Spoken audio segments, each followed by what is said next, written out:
इश्कम किस्त नंबर 40। अरीज शाह।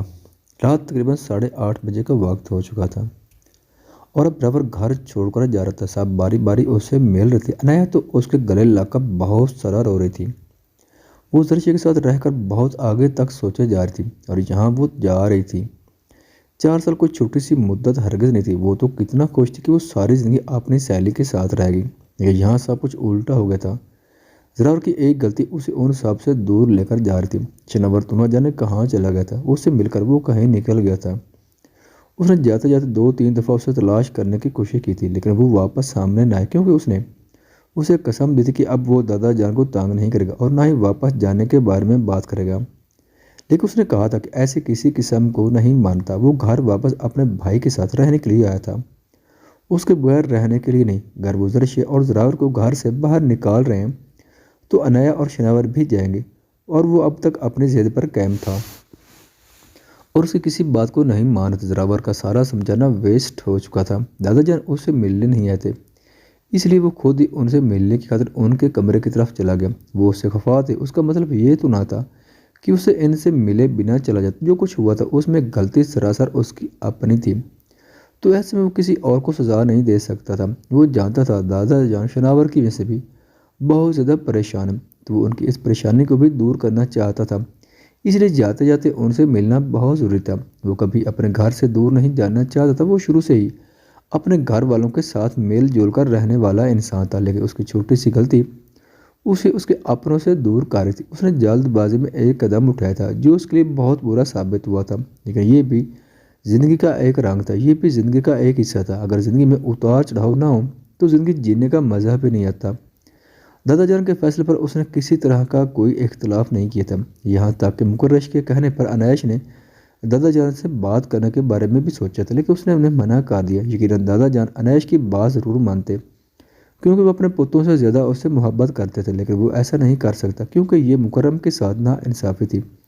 उसने भी कहा था वो दादाजान से बात करेगा। अगर वो उसकी खातिर ये सब कुछ कर रहे हैं तो वो उन्हें समझाएगा कि वो ऐसा ना करे, लेकिन उसने उसे भी मना कर दिया था। सब लोग उससे खफा हो रहे थे, लेकिन वो अपने दादा जान के इंसाफ पर किसी तरह का कोई सवाल उठने नहीं दे सकता था। उसे किसी की सिफारिश की ज़रूरत नहीं थी। उसने कमरे में कदम रखा तो दादाजान अंदर ही बैठे हुए थे। अंदर से किसी तरह की कोई आवाज़ नहीं आई थी। वो जानता था दादाजान भी उसे घर से निकलकर खुश तो हरगिज़ नहीं। शायद वो अपना दुख खुद तक रखना चाहते थे। जिस तरह से उसका बाप खुद को कमरे में बंद किए बैठा था, बिल्कुल उसी तरह वो भी अपने आप को कमरे की हदूद तक रखे हुए थे। लेकिन वो उनसे मिले बिना नहीं जा सकता था। पहले तो वो अरसलान शाह से मिल कर आया था। वो बहुत ज़्यादा दुखी हो रहे थे, लेकिन उसने उन्हें हौसला दिया था और फिर दादा जान के कमरे में आ गया। अंदर से कोई आवाज़ ना आई तो उसने खुद ही आहिस्ता से दरवाज़ा खोला और अंदर दाखिल हो गया। दादाजान कुर्सी पर बैठे न जाने कौन सी सोच में डूबे हुए थे। उसे कमरे में देखने के बाद भी वो कुछ नहीं बोले थे, बस उसे अपने करीब आते हुए देखते रहे। वो मुस्कुराकर उनके घुटनों पे हाथ रखकर ज़मीन पर बैठ गए। दादाजान, मैं जानता हूँ आप मुझसे बहुत खफा हैं। मेरी गलती छोटी भी तो नहीं है ना, लेकिन मेरे घर से जाने की वजह से सब लोग उदास हो गए। आप समझ सकते हैं, वो प्यार करते हैं। शनिवार भी ज़िद्दी हो गया अपनी बात मनवाने के लिए। वो बहुत उल्टी सीधी हरकतें करने लगा। वो आपको पता है कि ऐसा क्यों हो रहा है? यकीनन नहीं पता है। मैं बताता हूँ। आपको क्या पता इतना क्यों बिगड़ गया? क्योंकि आपने उस पर गुस्सा करना छोड़ दिया है, उस पर हक जताना छोड़ दिया। आपने उस पर इस बात का इकरार कर दिया कि आप उसे बहुत मोहब्बत करते हैं, उसके बिना नहीं रह सकते। आपको उसको रूठना डर लगता है, आपको डर लगता है कहीं वो दोबारा आपको छोड़कर ना चले जाए। लेकिन दादाजान, मेरी एक बात पर गौर ज़रूर कीजिएगा। वो आपका पुत्र है और आपसे बेइंतहा प्यार करता है। एक बात का, वो डरता भी है आपसे, आपके हुक्म को रद्द नहीं कर सकता। बस उसे पता चल गया कि वो आपको किस तरह से ब्लैकमेल कर सकते हैं, इसलिए अपनी मनमानी पर उतरा हुआ है।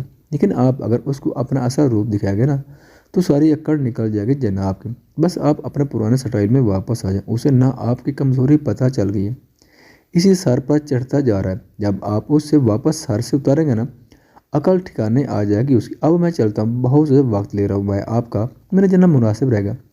वैसे लम्बा नहीं करवाया आपने मेरा, कोई बात नहीं। जब 4 साल के बाद 2 बच्चों के साथ वापस आऊँगा ना, तब करवा दीजिएगा। वो बेहद नरमी से उनके दोनों हाथों को चूमता और उनके करीब से उठकर बाहर निकल गया था। दादाजान कितनी देर उसकी छोड़ी हुई राह को देखते रहे। वो हमेशा कहते थे कि ज़रावर उनका सबसे समझदार और वफादार पोता है। मुकर्रश उनकी हर ख्वाहिश को पूरी करता था, लेकिन ड्राइवर उनकी हर बात को समझते तो उनके पांचवें पोते उन्हें बहुत अजीज थे। वो कभी किसी में फ़र्क नहीं करना चाहते थे, वरना शायद ड्राइवर को कभी खुद से दूर ना जाने देते। वो गलत था, उससे गलती हुई थी और उसने अपनी गलती को कबूल किया था। अगर दृश्य उसे माफ़ करने को तैयार थी तो वो भी तो उसे माफ़ कर सकते, लेकिन अगर वो ऐसा ना करते तो कल सवाल उठाया जा सकता था। वैसे भी उनका बड़ा बेटा उनसे कह चुका था कि बाबा जान मुकर्रम भी आपका इतना ही पोता है जितना कि ज़रावर। दोनों में फ़र्क मत कीजिएगा, गलती दोनों की एक बराबर है तो सज़ा भी बराबर मिलनी चाहिए। मैं 4 साल अपने बेटे के बिना रहा। वो इस हवेली से दूर 4 सालों सड़कों पर धक्के खाता रहा। उसकी गलती बड़ी थी तो छोटी गलती ज़रावर ने भी नहीं की। बस ये वो अल्फाज थे जो उन्हें ज़रावर को खुद से दूर करने पर मजबूर कर गए थे। वो गाड़ी में बैठी थी जब ज़रावर गाड़ी ड्राइव कर रहा था। दुल्हन के हसीन तरूर रूम में वो सर से पैर तक किसी हूर से काम नहीं लग रही थी। बार बार ज़रावर उसे सर से पैर तक मोहब्बत भरी निगाह से देखता तो शर्मा जाती। इतनी खूबसूरत क्यों लग रही हो, वो गाड़ी चिल्लाते हुए उससे मुखातिब कर बैठा। क्योंकि मैं दुल्हन हूँ और दुल्हन बहुत खूबसूरत होती है, उसने मुस्कुराकर चेहरा झुकाते हुए बड़े मुलायम अंदाज में जवाब दिया था। मैं बहक रहा हूँ, मैं गाड़ी नहीं चला पाऊंगा, मसला तुम्हारे लिए होगा, उसने धमकी दी। जिस पर दृश्य ने उसे घूर कर देखा। अब अगर वो दुल्हन है तो उसमें उसका क्या कसूर, अगर आप बहक रहे हैं तो इसमें मेरा क्या कसूर। मेरा कोई कसूर नहीं, आप गाड़ी चलाएं ताकि हम घर पहुंच सकें। उसे लगा कहीं वो सच में ही गाड़ी रास्ते में ही ना रोक दे। यार मैं कैसे चलाऊं गाड़ी, सड़क को देखो कि अपने पास हसीन पैकर को मेरे बस से बाहर है। मैं दोनों में से बस एक काम कर सकता हूँ, वो गाड़ी रोकते हुए बोला।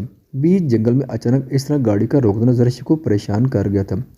ड्राइवर क्या कर रहे हैं आप, प्लीज़ गाड़ी चले, हम लेट हो रहे हैं। पता नहीं ये जंगल कितना खतरनाक है। और अपने गाड़ी भी सड़क पर रोक दी। यहाँ तो दूर तक कोई गाड़ी का भी नामो निशान नहीं। उसने उसका बाजू थामते हुए समझाते हुए कहा था, ये जंगल खतरनाक हो सकता है लेकिन ड्राइवर को कौन समझा, मुझे कोई लेना देना नहीं ये जंगल कितना खतरनाक और कितना नहीं। मैं गाड़ी चला सकता हूँ या मैं तुम्हें देख सकता हूँ।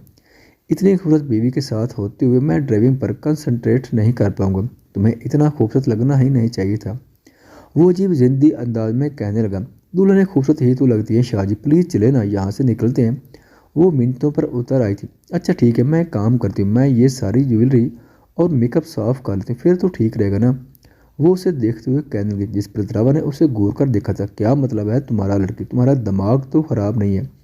यहाँ मैं तुम्हें देखने के लिए, तुम्हें महसूस करने के लिए मरा जा रहा हूँ और तुम ये सब कुछ उतारने की बात कर रही हो। अब भी तो तुम्हारा ये हसीन रूप मैंने पूरी तरह अपनी नज़रों में भी नहीं बसाया। अभी तो मैं इससे पूरे हक से अपने करीब तर्क करके महसूस करूँगा। ज़रा पहुँचूँ तो सही फार्म हाउस में, फिर देखना कि जज्बात का कौन सा समुद्र अपने दिल में कैद किए बैठा हूँ मैं। वो उसे घूरते हुए उसकी गलती का एहसास दिला रहा था। अच्छा ठीक है, मैं एक चादर ले लेती हूँ, आपने ऊपर ना, मैं आपको नजर आऊँगी और ना ही आपको परेशानी हुई। इसकी बात को समझने के बाद उसने एक और हाल निकाला था। नहीं बिल्कुल भी नहीं, तुम्हें देखे बिना तो मैं बिल्कुल गाड़ी नहीं चला जाऊँगा। तुम मेरी दुल्हन हो, मुझे इस बात का एहसास तो होना चाहिए ना। उसने फ़ौरन उसका आइडिया कैंसिल कर दिया था, जिस पर वो उसे घूर कर रह गई। आखिरी आदमी उससे चाहता क्या था, तो फिर मैं क्या करूं जिससे आपकी परेशानी थोड़ी कम हो सके और मैं इस घने जंगल से निकल सके। आखिरकार उसने उससे पूछना बेहतर समझा था। जिस पर ज़रावर ने मुस्कुराते हुए अपनी एक उंगली अपने लबों पर रखा उसे इस मसला का हल बताया था, जिस पर वो उसे घूर कर रह गई। वो इस आदमी से शराफत की उम्मीद कैसे कर सकती थी। आखिर ये वही था जो पहले ज़ोर ज़बरदस्ती उससे निकाह करने के बाद उसके साथ अपने ताल्लुक़ को भी बहुत मजबूती से जोड़ चुका था। ये आदमी कभी भी उसके लिए कोई आसानी पैदा नहीं कर सकता था। मैं कुछ भी नहीं करने वाली, मुझे पहले ही समझ जाना चाहिए था कि आपका दिल इतना बेचैन क्यों हो रहा है। आप इतनी शराफत से इतनी देर से न जाने कैसे बैठे हुए, बल्कि मुझे तो खुद आपसे पूछना चाहिए कि आपके अंदर का रोमांटिक कीड़ा आप तक जागा क्यों नहीं। तन्हाई में तो आपको मौका चाहिए होता है और अब हम 1 घंटे से सफ़र कर रहे हैं तो आप इतनी शराफत से इतने सुकून से गाड़ी चला कैसे रहे हैं। लेकिन मेरी एक बात कान खोल कर सुन लें, मैं कुछ भी नहीं करने वाली। मैं यहाँ से सीधी फार्म हाउस जाऊँगी और आप मुझे शराफत से लेकर जाएंगे, जब बिना कुछ भी उल्टा सीधा सोचे। और फिलहाल के लिए अपना ये रोमांटिक मूड ऑफ करें और घर चले। एक तो पहले यहाँ डर डर के मेरी जान सूख रही है और ऊपर से आपको रोमांटिक दौरे पड़ रहे हैं। वो उसे बिना मजीद किसी भी तरह की बेबाकी का मौका देते अच्छी खासी बातें सुना गई थी। ज़रावर तो उसके रंग ढंग देखकर परेशान हो गया था। क्या बात है बीवी, तुम तो पहले देर से बीवियों वाला रूप जमा रही हो, अच्छी कटेगी तुम्हारे साथ। वो अचानक उसे अपनी तरफ खींचता उसके लबों को अपने लबों की कैद में ले चुका था। जरशी ने मजामत करने की कोशिश तो की थी, लेकिन वो मजामत करने का मौका उसे देता ही कहा था। वो सुकून से अपने लबों के प्यास बुझाता, पीछे हटा और गाड़ी एक बार फिर से स्टार्ट कर दी। जबकि अपना गुस्सा मुक्के की सूरत में उसके कंधे पर झाड़कर वो टूट कर बैठ गई थी। लेकिन वो उसे फार्म हाउस जाकर मनाने वाला था।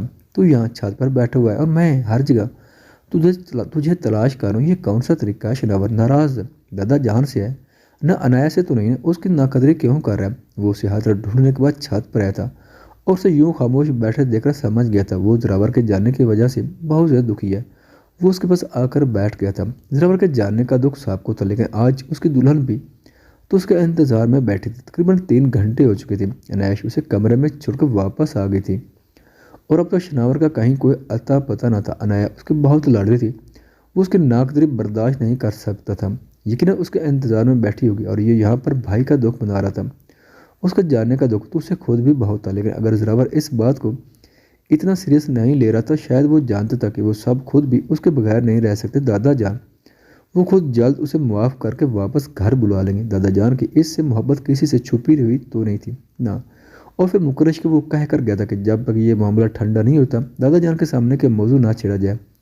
और जब वो खुद उनसे बात करेंगे कि उनका मतलब वो नहीं था जो दादा जान समझे, तो आहिस्ता आहिस्ता सब कुछ अपने आप ही ठीक हो जाएगा। लेकिन शनावर इन सब बातों को लेकर बहुत ज़्यादा परेशान हो गया था। शायद उसने सोचा नहीं था कि जरावर को भी घर से निकाला जा सकता है। कमरे में ही जा रहा था। मैं सोचा था थोड़ी देर ठंडी हवा खाता हूँ, अब कमरे में ही जाऊँगा। उसने एक नज़र घड़ी की तरफ देखा था जो रात का 1 बजा रहे थे और जरावर तकरीबन 9 बजे के करीब घर से निकला था। उसे यहाँ बैठे 4 घंटे होने को आए थे। उसे जानना चाहिए था अनाया यकीनन उसका इंतज़ार कर रही होंगी। वो मासूम कहाँ अपने और उसके रिश्ते के तकाजे को समझती थी। वो तो अब तक अपने और उसके ताल्लुक को बदले का रिश्ता समझ रहे थे। उसकी सोच गलत नहीं थी। जो कुछ हुआ था उसके बाद शनावर का इतनी आसानी से शादी के लिए मान जाना उसके दिमाग में उल्टी सीधी सोचें ला सकता था। लेकिन यह भी हकीकत थी कि अनाया के साथ इस रिश्ते को उसने पूरे दिल से जुड़ा था। शुरू में इन दोनों के रिश्ते में कुछ बदमज़गी पैदा हुई थी, लेकिन उसे यकीन था आहिस्ता आहिस्ता सब ठीक हो जाएगा। वो अनाया के चेहरे की रौनक खोना नहीं चाहता था। वो उससे लड़ती थी, उससे बदतमीजी करती थी, उसे उल्टे सीधे जवाब देती थी और वो चाहता था कि वो हमेशा ऐसी ही रहे। वो नहीं चाहता था कि वो बदले। 4 साल पहले जब उसके साथ बात करती तो बिल्कुल फ्री होकर करती थी। उसे किसी बात का डर या खौफ नहीं होता था, बिल्कुल आज की तरह। लेकिन बीच में आए ये 4 साल इन दोनों में अजीब तरह का तकल्लुफ़ पैदा कर गए थे जो शनावर आहिस्ता आहिस्ता ख़त्म कर देना चाहता था। और अब उसे उस बात का बेहद सुकून भी था कि उसकी अनाया बिल्कुल वैसी है जैसे 4 साल पहले थी। वो मुकरश के करीब से उठकर अपने कमरे की तरफ जाने लगा था। जब सीढ़ियाँ उतरते बाहर हाल में दादा जान को बैठे हुए देखा, वो इग्नोर करता अपने कमरे की तरफ बढ़ने लगा कि उसे दादा जान की पुकार की आवाज़ सुनाई। इतना सब कुछ हो जाने के बावजूद भी उसे पुकार थे, उसे बात करना चाहते थे और वो जैसे उनसे बात कर लेगा उसका दिल चाह के गुस्से से चेहरा फेर कर निकल जाए। लेकिन ये बदतमीजी हो सकती थी और वो दादा जान के साथ किसी तरह की कोई बदतमीजी नहीं कर सकता था, इसलिए मुंह बनाकर उनके सामने पेश हो गया। जी फिर मैं क्या कहना चाहते हैं आप? वो उनके सामने खड़ा एहसान करने वाले अंदाज में उनसे पूछ रहा था। जब से आया था उन दोनों को रिश्ते की तिलखी अब तक ख़त्म नहीं होती। कभी शनावर अपने पुराने अंदाज में वापस आ जाता था और कभी अपने लाड उठाने वाले दादा से नाराज़गी बुलाकर पुराना शनावर बन जाता था। लेकिन आज तो ऐसा हरगिज़ नहीं होने वाला था। आज उसके पास उनसे नाराज़ होने की बहुत सारी वजूहात थी। पहली वजह, 4 साल पहले उन्होंने उस पर यकीन नहीं किया जिसकी वजह से वो घर छोड़कर चला गया और आज वो जरावर को घर से निकाल चुके थे। हम देख रहे हैं शनिवार तुम बहुत बदलियाज और बदतमीज़ होते जा रहे हो। अगर हम तुम्हें कुछ भी नहीं कहते तो उसका ये मतलब हरगिज़ नहीं है कि हम तुम्हें ये सारी बदतमीज़ी करने की इजाज़त देते हैं। ऐसा हरगिज़ नहीं है। इस घर में रहने के कुछ असूल हैं, जितने तुम प्यारे हो इतने ही हमें बाकी सब लोग भी प्यारे हैं। और अंदा ये बात याद रखना कि हर चीज़ की एक हद होती है, लाड़ प्यार की भी एक हद होती है। अब तुम हद से आगे बढ़ रहे हैं और ये चीज़ हम बर्दाश्त नहीं करेंगे। वो उसे देखते हुए बोलने पर आए तो फिर बोलते ही चले गए, जैसे आज वो भूल चुके थे कि उनका रूठा हुआ पोता 4 साल के बाद न सिर्फ घर वापस है बल्कि अब तक उनसे नाराज़ था। आपको बर्दाश्त करने की ज़रूरत भी नहीं है दादाजी, क्योंकि मैं वैसे भी यहाँ से जानने वाला हूँ। मुझे इस घर में रहना ही नहीं है। आप अपने असूलों के साथ रहें। मैं और अनाया सुबह होते ही ये घर छोड़कर चले जाए। जिस तरह से ड्राइवर को निकाला ना आपने, उसी तरह हमें भी निकाल दें। वो भी लिहाज रखे बिना बोला था। तो दादा जाने समझने वाले अंदाज में हाँ में सर हिलाया। बस करो शरावरा, अगर हम तुम्हारी जिद को मान रहे तो इसका मतलब ये नहीं है कि हमें तुम्हारे घर छोड़कर जाने से डर लगता है। अगर तुम जाना चाहते हो 1000 बार जाओ, हम तुम्हें रोकेंगे नहीं। बल्कि इस बार अगर तुम जाओगे तो ये दरवाज़ा तुम पर हमेशा हमेशा के लिए बंद कर देंगे क्या समझ कर रखा तुमने हमें? हम तुमसे मोहब्बत करते हैं, इसका मतलब ये नहीं है कि तुम अपनी मनमानी करते फिरो। ऐसा हरगिज़ नहीं होगा। अगर इस घर में रहना है तो इस घर के तौर तरीकों को अपनाओ, और अगर नहीं रहना तो चले जाओ यहाँ से। हमारी अनायत तुम्हारे साथ कहीं नहीं जाएगी। अगर तुम्हें इतना ही शौक हो रहा है ना इटली जाकर रहने का, तो हमारी तरफ से 1000 बार जाओ और हमसे हर रिश्ता, हर तल्लुक तोड़ कर जाओ। जिस तरह से हमने ज़रावर को 4 साल के लिए खुद से ला ताल्लुक़ की, इस तरह से तुम हमें ज़िंदगी भर के लिए खुद से ला ताल्लुक़ कर जाओ। वो इतने गुस्से से बोले थे कि शनावर, जो इतने मज़े से उन्हें बातें सुना था, उसकी ज़बान पर ताला लग गया। हम तुम्हारी हर जिद, हर बात को मानते हैं, क्योंकि तुम हमारे सबसे लाडले होते हो, हमें सबसे ज़्यादा अजीज़ है। तुम्हारी हर जिद पूरी की है हमने, इसलिए नहीं की कि तुम हमें धमकियाँ देने पर आ जाओ। तुम्हें जानने का शौक है तो शौक जो, अब हम तुम्हें नहीं रोकेंगे, लेकिन जानने से पहले अनाया को तलाक देकर जाने लगे, क्योंकि हमें यकीन है कि हमारे बगैर अनाया भी तुम्हारे साथ रहना पसंद नहीं करेगी। और ये तुम्हारी गलत फहमी कि तुम्हारे होने या होने से अनाया को कोई फ़र्क पड़ता है। वो उसे हकीकत दिखा रहे थे और वो जानता था ये सब कुछ हकीकत थी। अनाया को उसके होने या ना होने से कोई फ़र्क नहीं पड़ता, और ना ही वो उसे पसंद करती है। प्यार मोहब्बत जैसे लफ्ज़ों की उसके दिमाग में कोई जगह नहीं।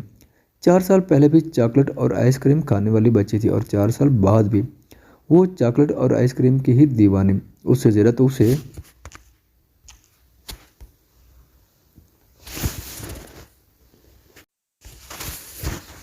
और 4 साल बाद भी वो चॉकलेट और आइसक्रीम की ही दीवानी। उससे ज़रा तो उसे चॉकलेट आइसक्रीम पसंद हो गए। और दादा जान जैसे आज उसका भरम रखना ही नहीं चाहते थे।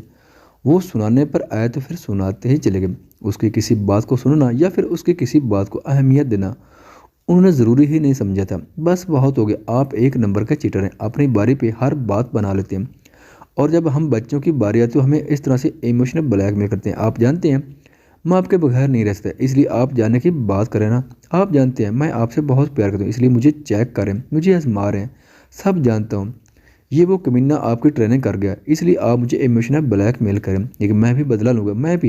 मैं आपसे बात नहीं करूँगा। जाएं। वो कमीना ये घर छोड़ कर चला गया, लेकिन फिर भी आपके दिमाग पर उसी की हुकूमत चलती है, उसकी पढ़ाई और पट्टियाँ चल रही हैं। यहाँ हम 4 साल के बाद घर वापस है तो कभी हमारी कोई कदर नहीं करता।